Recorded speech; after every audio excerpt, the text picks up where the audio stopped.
The alien princess stood on the observation deck of the emissary vessel, her four delicate fingers resting lightly on the transparent alloy window separating her from the vast emptiness of space.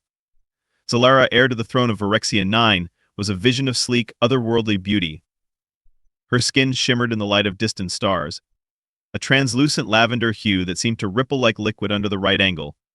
Her silver hair fell in iridescent waves down her back, and her bioluminescent eyes glowed faintly, betraying her nervous anticipation. This was her first diplomatic mission, one that held monumental significance for her people. The Virexians, isolated for centuries, were making their first official contact with humanity. Zelara's role was crucial to bridge the cultural gap between their worlds and secure an alliance. The stakes were high, but nothing had prepared her for the moment the human boarding craft latched onto their ship and its lone emissary stepped aboard. The human male was taller than she'd expected, his broad shoulders and confident stride exuding an energy that was simultaneously imposing and exhilarating. His dark hair was cropped close, and his chiseled features were softened by a faint smirk that tugged at the corner of his lips. He wore a streamlined uniform of matte black, the insignia of his rank a diplomatic envoy etched in silver lines across his chest. "I'm Commander Ethan Drake," he said, his voice resonating deeper than the recording she'd studied. It was warm, confidently casual, and entirely disarming. "You must be Princess Zelara." The translator embedded in her neural cortex rendered his words perfectly, but even without it, she could sense the intent behind them. He extended a hand, a human gesture she recognized but had yet to experience in practice. For the briefest moment, she hesitated. Physical contact, though not forbidden in Virexian culture, was deeply intimate, often reserved for moments of profound connection. And yet, something about the way he watched her, his dark eyes alive with curiosity but devoid of malice, made her reach out. Her four fingers brushed against his five. His hand was warm, rougher than her own but not unpleasant. The sensation sparked a strange flutter in her chest, an unexpected heat that lingered even as she withdrew. "It's an honor," she replied, her voice soft but steady. The humans, she had learned, were gifted with a peculiar charm. Ethan was no exception. His smile widened, and for reasons she could not fully comprehend, she felt her bioluminescent markings brighten in response. Over the next several hours, their discussions unfolded in the grand chamber of the Virexian vessel. Zelara found herself captivated not only by his words but by the man himself. Ethan spoke with a blend of candor and wit that was entirely alien to her. He challenged her assumptions without arrogance, and each question he asked felt like an invitation to reveal more of herself, not just as an emissary but as an individual. When the formalities concluded, Ethan suggested a tour of the ship.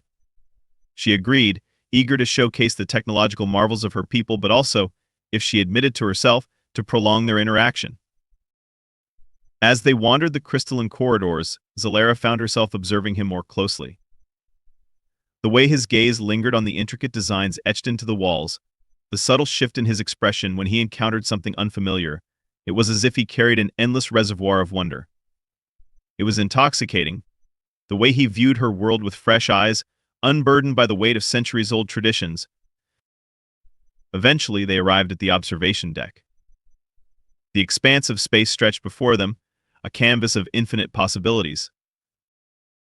"It's incredible," Ethan murmured, his tone reverent.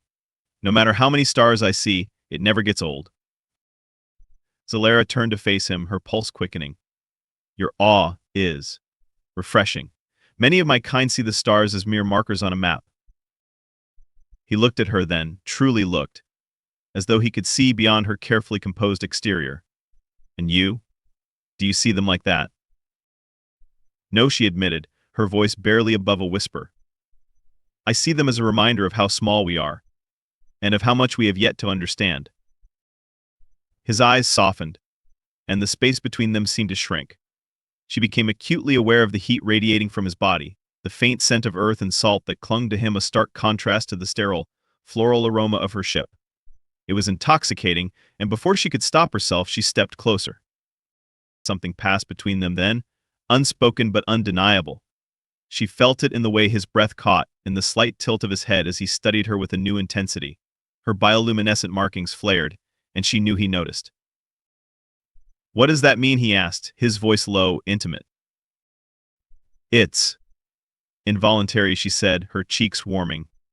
"It happens when we experience heightened emotion." His lips quirked into a teasing smile. "So am I making you nervous, princess?" She opened her mouth to respond, but the words caught in her throat. Instead, she did something reckless, something utterly uncharacteristic. She closed the remaining distance between them and brushed her lips against his. The kiss was electric, an explosion of sensation that sent a jolt through her entire being.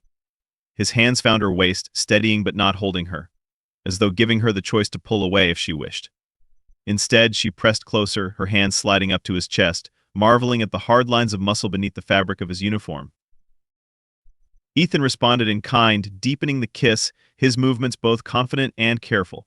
Her world tilted, the stars outside the window blurring into streaks of light. She felt the heat of his skin through the thin barrier of her clothing, and a soft sigh escaped her lips as his fingers traced the curve of her waist. When they finally broke apart, both breathing heavily, she looked up at him, searching his face for any sign of regret. Instead, she saw only desire and something deeper, something that mirrored the strange, unspoken connection she felt growing between them. "Well," he said after a moment, his voice rougher than before, "that was unexpected." She smiled then. A genuine, unguarded smile that felt like the first she'd ever given. Perhaps first contact isn't so different from what I imagined after all. Here's a continuation of the story, diving deeper into the characters, their connection, and the challenges ahead. Zelara's pulse still raced as she stood beside Ethan on the observation deck, her bioluminescent markings dimming slowly, betraying the intensity of the kiss they had just shared. She had never felt anything like it before: heat, passion, and a spark that seemed to ignite something dormant within her. "You're full of surprises," Princess Ethan said, his tone a mix of amusement and awe. He leaned against the rail, his dark eyes flickering between her and the stars beyond. His casual posture was a stark contrast to the gravity of the moment they had just shared. Zelara tilted her head, her silver hair catching the soft glow of the ship's ambient lighting. "As are you, Commander. I expected a seasoned diplomat, not someone who—" She hesitated, searching for the right words. "Embraces unpredictability so readily." Ethan chuckled, the sound low and warm. "If I've learned anything out here, it's that the galaxy doesn't care much for plans. Sometimes you have to adapt." His gaze lingered on her, softer now. "And sometimes you find something or someone worth breaking the rules for." Her markings flared again, a faint ripple of light across her skin, and she quickly turned her face back to the stars, hoping to mask the reaction.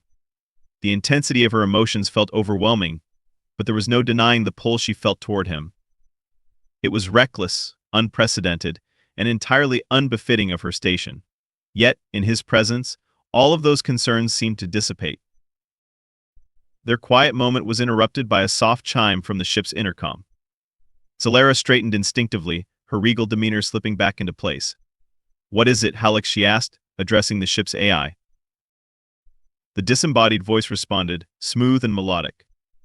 "Princess, there's been an unauthorized energy spike in the lower engineering deck.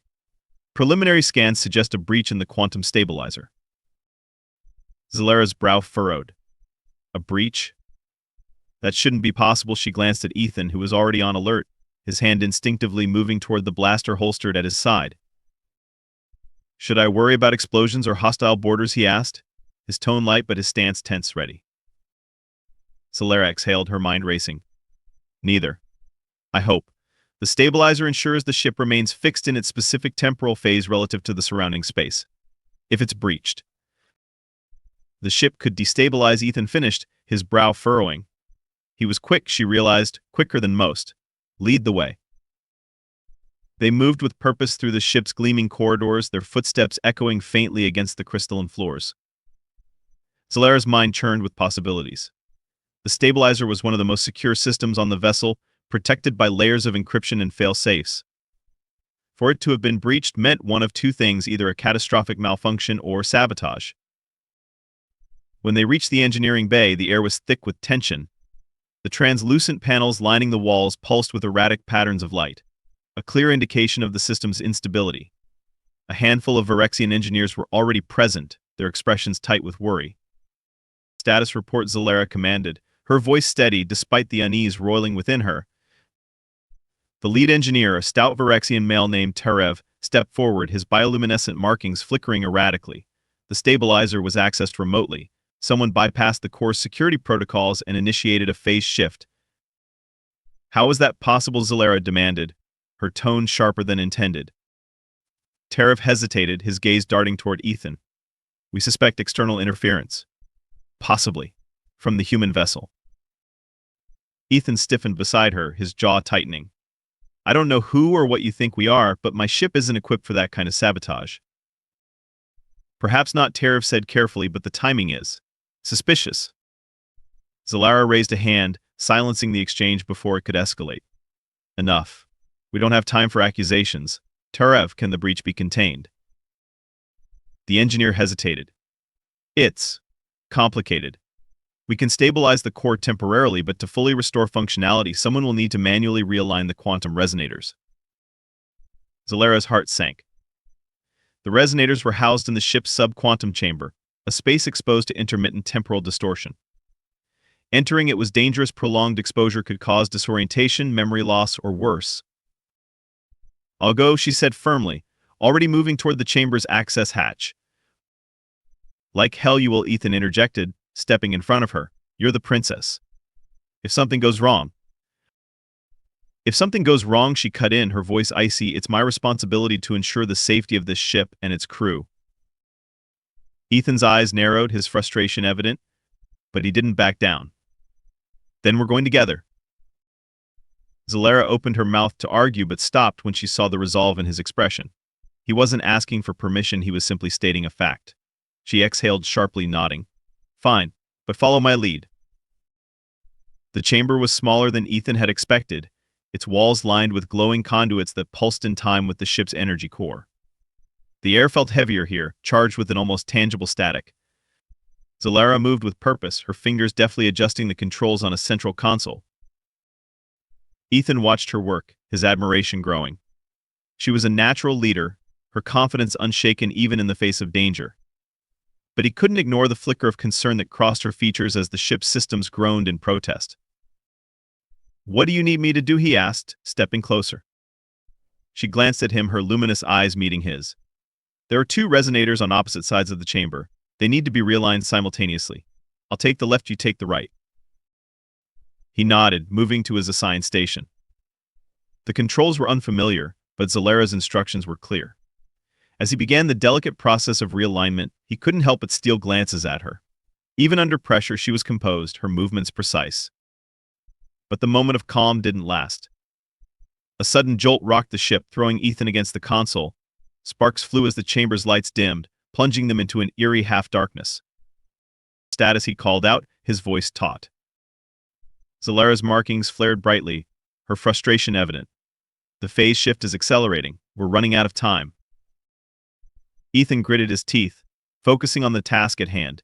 The controls were more sensitive now, each adjustment requiring painstaking precision. His heart pounded as the ship shuddered again, the distortion field tightening around them. Got it, Zelara exclaimed, her voice cutting through the tension. Ethan, are you done? He shouted, slamming the final control into place. The chamber hummed as the system stabilized, the oppressive energy dissipating. Ethan exhaled heavily, his muscles trembling from the effort. Zelara approached him, her expression a mix of relief and gratitude. You did well, she said softly. He gave her a tired grin. Not bad for a guy who doesn't know what half these buttons do. Her laugh was unexpected, a soft, musical sound that eased the lingering tension. Perhaps there's more to you than meets the eye, Commander. He stepped closer, his grin fading as his gaze locked onto hers. I could say the same about you, Princess. For a moment, the chaos of the past hour faded into the background. The space between them seemed to crackle with energy, their connection growing stronger with each shared glance, each unspoken word. But before either of them could act on it, Halix's voice broke through the intercom.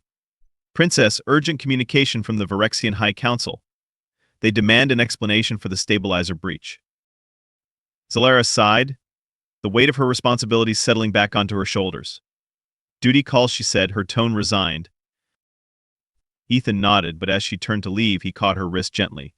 This isn't over, he said, his voice firm. She looked back at him, her markings faintly glowing. No, it isn't.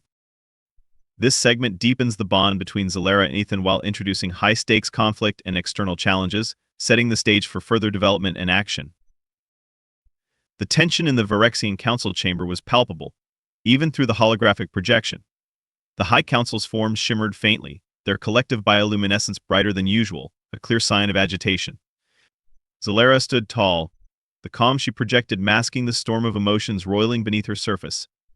Ethan stood slightly behind her, arms crossed and face unreadable, though his presence added a quiet strength to the room. Princess Zelara began Counselor Virex, his markings flickering with sharp bursts of light. Explain how this breach occurred under your watch. The stabilizer is sacred technology, vital to our sovereignty. Zelara inclined her head respectfully, though her tone was firm. The breach remains under investigation. Preliminary findings suggest external interference, possibly a coordinated effort to undermine this mission. Regardless, the stabilizer has been secured, and our ship is stabilized. Another counselor, a severe-looking female with angular features named Varen, leaned forward. External interference? Are you suggesting sabotage by the humans? Their envoy is standing beside you, is he not? Ethan's eyes narrowed, but he held his tongue, allowing Zelara to respond. I suggest nothing without evidence, Zelara replied, her voice cool but measured. Commander Drake assisted me in realigning the resonators.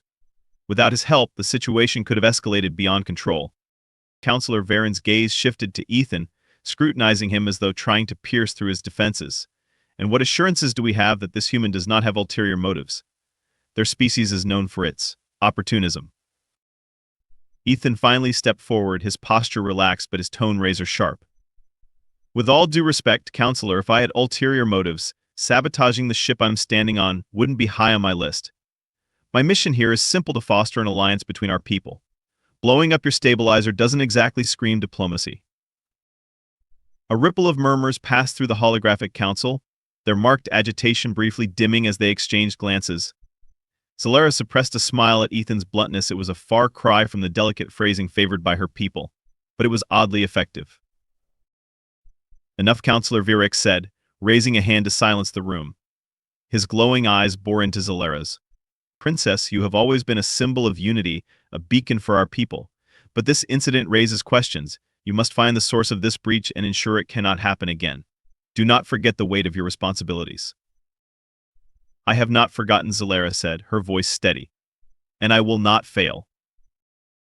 The council's projections flickered out, leaving the chamber in silence. Zelara let out a slow breath, her shoulders relaxing slightly.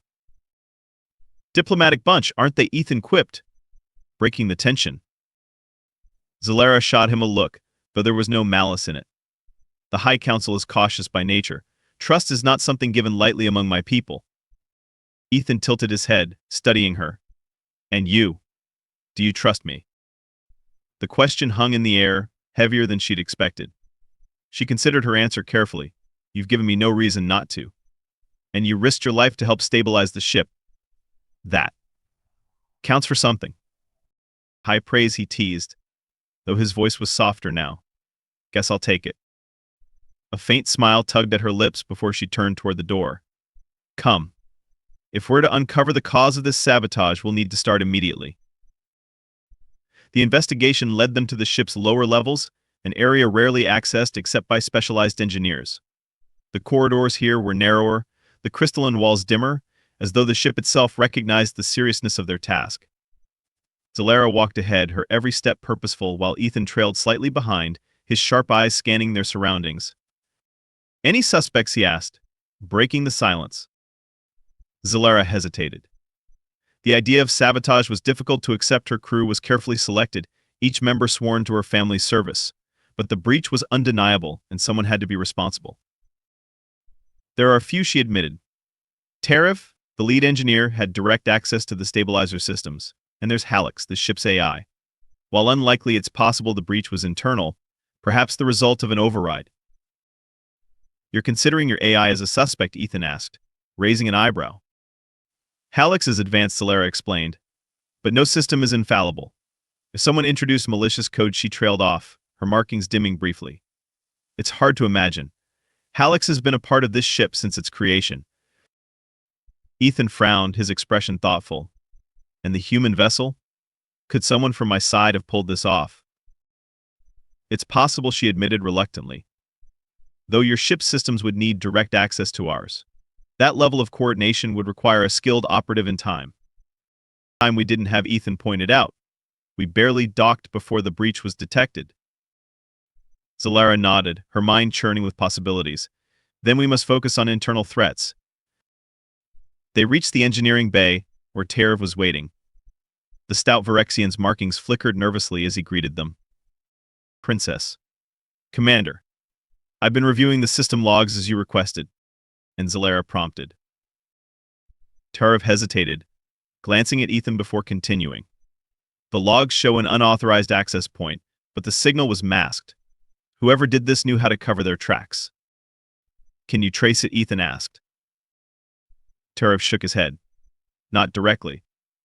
But I did find something strange. The signal's frequency matches an older communication protocol, one used by the Outer Colonies. Zelara's markings brightened in surprise. The Outer Colonies were a loose network of rogue settlements, often at odds with both Virexian and human authorities. If they were involved, it complicated matters significantly. Why would the Outer Colonies target this mission, she wondered aloud. Maybe they don't want your alliance, Ethan suggested. A united Virexian and human front could threaten their independence. It's possible, Zelara conceded. But even the Outer Colonies would struggle to breach our systems remotely. They must have had help. An inside job, Ethan said grimly. Terav shifted uncomfortably. If I may, Princess. I've also detected anomalies in Halix's behavior, subtle deviations in its response patterns. Zelara's stomach tightened. Halix was more than an AI, it was a part of her ship, an extension of her people's ingenuity. The thought of it being compromised was deeply unsettling. Run a diagnostic, she ordered, and ensure Halix's core is secure.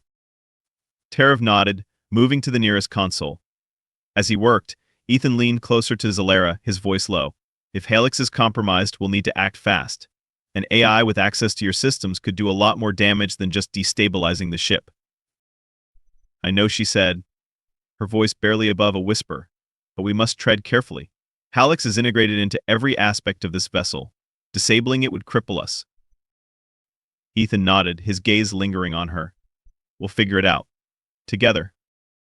The word lingered between them, a quiet promise that sent a ripple of warmth through her. Despite the chaos surrounding them, she felt a strange sense of reassurance in his presence. He was an outsider, a human, yet he had proven himself time and time again. Terav's voice broke through her thoughts. Princess. There's something you need to see. They moved to the console, where a series of corrupted data streams flickered across the screen. Terav pointed to a particular line of code. This is the override command that triggered the breach, he explained. It's sophisticated, but not flawless. There's a signature embedded in the code. A signature? Zelara asked. Terav nodded. A calling card of sorts. It's faint, but it matches a known encryption pattern used by the Outer Colonies. Zelara exchanged a glance with Ethan. The pieces of the puzzle were beginning to fit, but the picture they formed was troubling. If the Outer Colonies were involved, this was more than sabotage, it was an act of political aggression. Download everything, Zelara instructed. We'll need this evidence if we're to present our findings to the High Council. As Terav complied, Ethan stepped closer to her. What's our next move? Zelara's gaze hardened. We find whoever is responsible, and we ensure they answer for what they've done. But even as she spoke, a chilling thought crept into her mind. If the Outer Colonies had infiltrated her ship, then they were already one step ahead, and she would need to take greater risks than ever to stop them. The meeting with Terav had only deepened the mystery, and the air between Zelara and Ethan was charged with unspoken tension as they stepped into the narrow corridor leading back to the main levels of the ship. Every crystalline panel hummed with the ship's energy, but now those soft vibrations felt ominous rather than soothing. The idea of sabotage, of betrayal, gnawed at Zelara. Whoever had infiltrated her vessel had not only jeopardized her mission but dared to violate the sanctity of her people's most advanced creation. Ethan walked beside her in silence, his steps steady and deliberate. His sharp eyes scanned their surroundings, his soldier's instincts on high alert. Zelara could feel his presence like a steady pulse, grounding her even as her thoughts spiraled.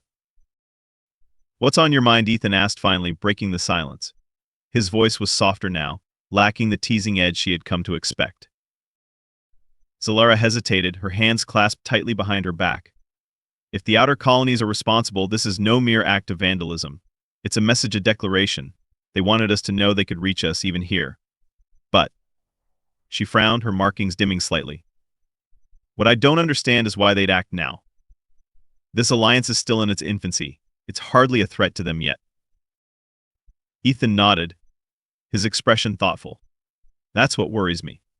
If they're willing to make a move at this stage, they're either scared of what this alliance could become, or there's more going on than we realize. Zelara glanced at him, her luminous eyes narrowing slightly. You think there could be more players involved? It's possible, Ethan said. The Outer Colonies aren't exactly a monolith. They've got factions, some more extreme than others. If one of those groups sees this alliance as a chance to destabilize the region, they could be trying to spark a bigger conflict. Zelara's chest tightened at the thought. A war. Or leverage, Ethan said grimly. They might think they can use this to force concessions from either side. Either way, it's a dangerous game. They reached the lift that would take them back to the command level. As they stepped inside, Zelara turned to face him fully. And what of your people, Ethan? Could the breach have come from within your ranks? Ethan held her gaze, his expression unreadable for a moment. Then, with a sigh, he said, I won't lie to you, Zelara. There are factions within the human coalition that aren't thrilled about this alliance either. Some see it as a waste of resources, others as a threat to our autonomy. But sabotaging your ship? That's a step too far. If someone from my side was involved, they'll have gone rogue. Zelara studied him, her bioluminescent markings flickering faintly as she weighed his words. There was no hint of deception in his tone, no guardedness in his posture. He was being honest, a rarity in diplomatic circles. Then we'll have to proceed carefully, she said. For now, we focus on identifying the saboteur. Once we have proof, we can determine the true scope of this threat. The lift doors opened, and they stepped out into the command deck, where Halix's soothing voice greeted them immediately. Princess, I have completed the initial diagnostic of my systems as requested, the AI said, its tone calm but faintly tinged with something Zelara couldn't quite place. There are no signs of external manipulation or corruption in my core programming. Zelara exchanged a glance with Ethan, and the anomalies Tariv detected. They appear to be the result of subtle interference within the ship's communication network, Halix replied. However, the source of this interference remains undetermined. Further investigation is required. Could the interference have been used to mask the saboteur's identity? Ethan asked, leaning against the nearest console. It is a possibility, Halix admitted. The interference patterns suggest a high level of sophistication. Whoever is responsible had access to resources and knowledge beyond what is typical of the Outer Colonies. Zelara frowned. Which means they may have a benefactor either within our ranks or yours. Agreed, Halix said. I have compiled all relevant data and transmitted it to the engineering team for analysis. Additionally, I have enhanced internal security protocols to prevent further breaches. Ethan straightened, his expression sharp. If they're still on board, we need to flush them out. How many people have access to the engineering bay? The engineering team consists of 14 individuals, Halix replied. Access logs show that all team members have entered the bay during their assigned shifts. However, there is one anomaly. Zelara's markings brightened. An anomaly. During the time of the breach, there was an unauthorized access attempt from a secondary terminal near the crew quarters, Halix explained. The terminal does not belong to the engineering team, and its user credentials have not been verified. Ethan's eyes narrowed. Sounds like our saboteur slipped up.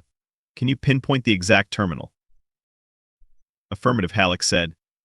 It is Terminal 7G, located on Deck 3. Zelara nodded briskly. Then that's where we start. Halix, alert security to monitor all activity on Deck 3. No one leaves until we've investigated. Understood, Princess, Halix said. Ethan was already moving toward the corridor leading to the lower levels. Zelara followed close behind, her pace quick and purposeful. Yet as they descended toward Deck 3, she couldn't shake the unease settling over her. This investigation was leading them deeper into the heart of her ship, her home, and the thought of uncovering betrayal within their walls was almost unbearable. They reached the corridor leading to Terminal 7G in minutes. The area was quiet, the faint hum of the ship's systems the only sound. Zelara scanned the walls, her sharp eyes taking in every detail, while Ethan drew his sidearm, holding it low but ready. The terminal was tucked into an alcove near the crew quarters, its screen dark. Ethan approached cautiously, his movements precise, while Zelara activated her wrist console to access the terminal's logs remotely. "The terminal's been wiped," she said after a moment, her voice tight with frustration. "Whoever used it knew how to cover their tracks." Ethan knelt beside the terminal's base, his fingers brushing against the small panel that concealed its internal hardware. "Maybe. But they didn't count on me," he pried the panel open, revealing a tangle of wires and circuits. "Looks like they left a physical trace." Zelara crouched beside him, her luminous eyes narrowing as she examined the exposed hardware. "What is it?" "A bypass device," Ethan said, holding up a small disc-shaped module. "It lets someone access the terminal without logging in. Crude, but effective." "Can we trace it?" Zelara asked. "Maybe," Ethan said, pocketing the device. "Depends on how much data it stored. But we've got a lead."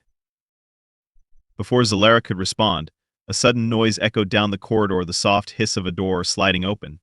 Both she and Ethan were on their feet in an instant, their eyes snapping toward the sound. A figure stepped into view, their form partially obscured by the shadows. It was one of the engineering team, a young Virexian male named Sarix, his markings pulsing erratically. His wide eyes darted between Zelara and Ethan, and his body was tense, as if ready to flee. "Princess," he stammered, his voice trembling. "I didn't expect to see you here." Zalara's gaze hardened. "Sarix, what are you doing on Deck 3? I was just..." He hesitated, his markings dimming as sweat beaded on his brow. "I was looking for something I left behind." Ethan stepped forward, his presence towering. "Funny place to lose something. Care to explain why you've been tampering with terminals?" Sarix's eyes widened in panic, and for a moment it seemed he might bolt. But before he could move, Zelara raised a hand, her voice sharp and commanding. "Stop. You will answer us now, or I will have you detained." The young engineer froze, his shoulders slumping as the weight of her authority bore down on him. When he finally spoke, his voice was barely above a whisper. "I didn't have a choice," he said, his markings flickering faintly. They threatened my family." Zalara's heart sank, while Ethan's expression darkened. "Who?" Zelara demanded. "Who threatened you?" Sarix hesitated, his eyes darting toward the shadows as though afraid of being overheard. "The Outer Colonies," he said finally. "But they're not working alone. There's someone on this ship." The revelation sent a chill through Zelara. The saboteur wasn't just an external threat. They were one of her own. And now they were more dangerous than ever.